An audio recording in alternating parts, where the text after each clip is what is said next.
많이들 공부하셨기 때문에 잘 아실 거라고 생각을 하긴 해요. 그럼에도 기판력은 좀 내용이 많기 때문에 중요하기도 하고 그래서 좀 잘 보도록 하겠습니다. 기판력이 뭐냐? 확정된 종국 판결의 내용이 가지는 어떤 후소에 대한 구속력이죠. 그것과 나중에 결론적으로 말씀드리면 모순되는 판결을 할 수 없다는 것인데 우리가 법적 안정성 측면에서 앞에 판결에서 뭔가 판결을 했는데 막 뒤에 판결에서 호떡 뒤집듯이 뒤집는다. 안 된다.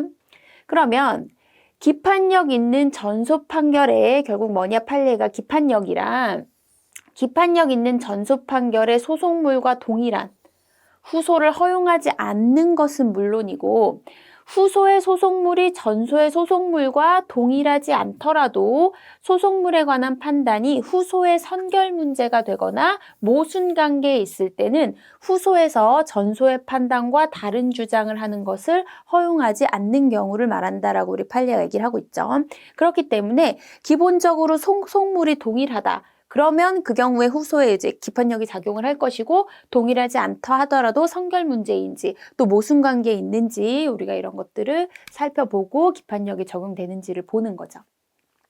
그러면 과연 기판력의 효력이라는 건 뭐냐라고 했을 때 우리가 모순금지설과 반복금지설이 있는데 판례가 모순금지설이라는 건 여러분 다 아시죠?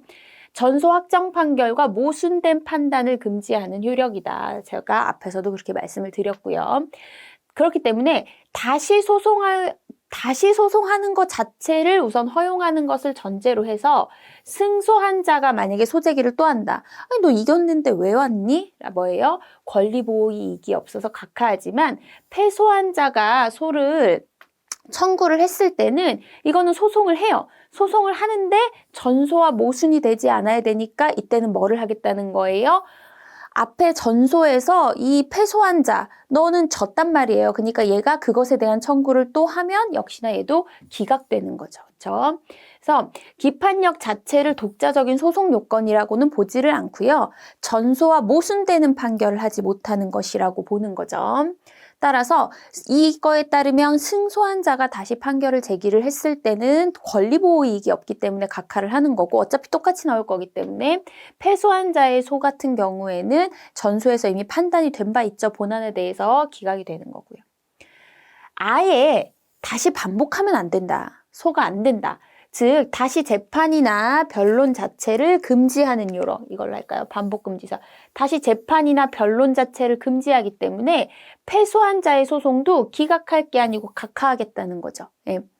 본안 들어갈 것도 없이 앞에 소송 있었고 이거는 기판력에 반하기 때문에 이거는 각하하겠다. 예. 본안에 들어가지도 않겠다라는 거예요. 이거는 본안에 들어가서 전소와 다른 판단을 할 수 없으니까 어차피 너는 패소 이건데 얘는 거기까지도 안 가겠다는 얘기잖아요. 따라서 이 기판력을 얘 하나의 소송 요건이라고 보는 거죠. 그렇기 때문에 바로 각하한다라는 것 여러분 정리해서 두시고요. 다 아시겠지만 우리 판례는 어떤 태도를 취하고 있어요? 모순금지설을 취하고 있어요. 전소의 확정 판결에서 원고가 승소한 부분에 대해서는 또 얘가 후소를 제기를 했을 때는 우리가 뭐라고 얘기를 합니다. 권리보호의 이익이 없다라고 표현을 하고 있고요. 제1심 판결이 당사자 및 소송물이 동일한, 당사자도 동일하고 소송물이 동일한 전 소송의 판결에 기판력에 저촉된다는 이유로 원고의 청구를 부당하다고 해서 기각하였다면 제1심 판결의 취지는 전 소송에서 한 원고의 청구 기각 판결의 기판력에 의해서 그 내용과 모순되는 판단을 하여서는 아닌된다는 구속력 때문에 전소 판단을 채용해서 원고 청구 기각 판결을 한다는 것이므로 이는 소송물의 존부에 대한 실체적 판단을 한 본안 판결이랑 똑같다라고 얘기를 했어요. 그러니까 이 경우에는 원고가 패소한 거죠. 패소해서 후소를 다시 제기를 했단 말이에요. 그것에 대해서 또 청구 기각 판결을 했어요. 네. 이거는 우리가 소송 요건만 판단한 것이냐? 아니다. 전소에서 이 원고의 청구가 부당하다라고 패소를 했었잖아요. 여기서도 역시나 네 청구는 부당하다. 전소랑 똑같이. 그렇기 때문에 그것도 실제적으로 본안 판결이라고 보는 거죠. 여러분, 본안 판결이라는 것에 대해서 개념을 갖고 계시죠? 그래서 실제로 예를 들면 갑이 을한테 권리를 뭐 1억 원을 청구를 했는데 본안이라는 건 이 1억의 권리가 얘한테 있냐 없냐가 본안이에요. 그래서 전 소송에서 얘가 졌단 말이에요. 없다고. 예. 근데 내가 너무 억울하다고 하면서 또 소를 제기를 했어요. 그랬을 때 우리가 얘가 패소한 자가 다시 소를 제기를 하는 건데 바로 각하하지 않고 모순금지설에 따르면 우리가 이거를 청구를 기각을 하는데 이 기각은 왜 하냐? 앞에 판결에서 봤더니 너는 얘한테 1억의 권리가 없더라. 1억의 권리가 없더라. 이게 뭐겠어요? 본안 판단을 하는 거죠. 예. 너는 권리 적격이 없어서 소 본안 판단까지 나가지도 않겠어. 이런 얘기를 하는 게 아니고요. 실제로 이 권리가 너는 없더라 라고 하는 본안 판결을 했다는 의미로 얘기를 하는 거고요. 컬러풀하네요.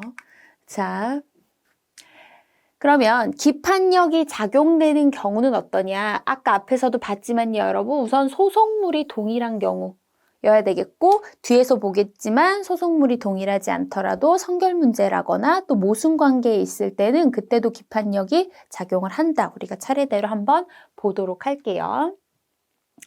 소송물이 동일한 경우 예외적으로 근데 승소 확정 판결이 있어도 다시 그러니까 소송물이 동일한 경우라면 전소가 이제 확정이 되면 기판력이 발생하는 건 이제 당연한데 예외적으로 뭐라고요? 승소 확정 판결이 있어도 다시 소제기를 할 수 있는 경우가 몇 가지가 있잖아요. 공부하셨지만 그 부분에 대해서 그러니까 왜냐면 소송물이 동일한 경우는 너무 당연하기 때문에 이거를 보면 우선 시효 중단을 위한 경우 또 전소 판결 내용이 특정되지 않아서 집행을 못해요. 예. 청구 취지가 좀 애매해요. 네, 여러분 집행법원은 제가 주소만 달라도 물론 그런 거는 보정하고 소명해가지고 저희가 할 수 있는 부분이지만 본안 판결을 하는 데가 아니기 때문에 집행 판결은 본안의 청구 취지가 애매하면 그걸로 집행 못한다고 그 집행법원이 해버리면 어쩔 수 없는 거예요. 제가 가가지고 제가 이겼는데요. 소송 2년이나 해가지고 이겼어요. 판사님도 아무 문제 없다 그래서 이렇게 주문이 나왔단 말이에요. 이걸로 집행해 주셔야죠 했는데 아니 이 주문 갖고는 너무 불명확해요. 라고 안 해준다. 그럼 본안 판단 판사님한테 가서 판사님 판결 해줬는데 쟤네가 못 해준대요. 어쩔 수 없죠. 다시 해야 되는 경우가 있어요. 예.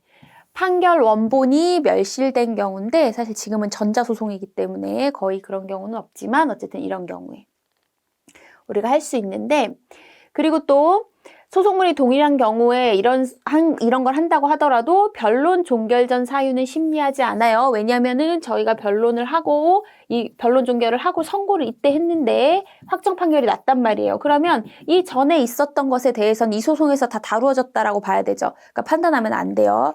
그래서 요 이후에 있는 것만 심리를 허용한다 이렇게 보시면 되겠어요.